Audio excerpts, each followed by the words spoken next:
Okay, let's dive right in. When a website is slow, it's not just some technical glitch, it's a mystery. There's a culprit hiding somewhere in the code, gumming up the works, slowing everything down. So today, we're going to put on our detective hats and go hunting for those performance bottlenecks. And this, right here, is the central question of our whole investigation. What's the deal? Is it some massive image file that's taking forever to load? A piece of rogue JavaScript going wild? Maybe a slow server response? Well, we're not going to guess. No way. We're going to follow the clues, gather the evidence, and find out exactly what's causing the slowdown. And every good investigation needs a plan. So, here's our case file. We'll kick things off with our investigation plan. Then we'll look inside our toolkit. After that, we'll get familiar with our go-to all-purpose tool. And finally, we'll figure out when it's time to call in the specialists. Right. So before we even think about touching any tools, we need a strategy. A solid methodical approach is what separates a lucky guess from a real conclusion, right? This is how we make sure we're looking in all the right places for the right clues. This is our 4-step detective's code. First, and this is crucial, we measure everything. No hunches, just cold, hard data. Second, we analyze what's called the waterfall. It shows us the exact sequence of how our site loads, and it's perfect for spotting any logjams. Third, we put the browser's main thread under the microscope to see if our own scripts are the ones causing trouble. And finally, we hunt for a particularly sneaky villain called layout thrashing. So what on earth is this layout thrashing? Well, imagine you ask the browser for an element size, and then you immediately change something that affects its size, and then you ask for another element size right after. You're forcing the browser into this frantic, dizzying loop of measuring, then changing, then remeasuring.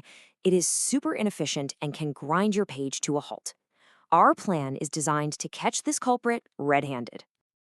Okay, so we have our strategy. Now it's time for the fun part, opening up the toolkit. See, every clue requires a specific instrument to uncover it, and a good performance detective knows exactly which tool to use and when. We basically collect 2 main types of evidence. First, you've got synthetic testing, or what we call lab data.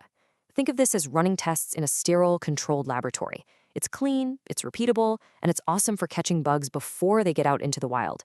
But then there's real user monitoring, or field data. This is evidence collected from your actual users, out there on their own devices, on their own spotty Wi-Fi. This shows you how your site really performs. You absolutely need both to get the full picture. Every detective has that one trusty, all-purpose tool they just can't live without. For us, that tool is Chrome DevTools. Seriously, it's the Swiss Army knife of web performance investigation, and it's already packed right into your browser. Let's crack it open. Lighthouse is your first stop. It's like getting the initial case summary. It gives you a quick score and a list of likely suspects. Next, you'll jump over to the Network tab to check out that waterfall chart we talked about.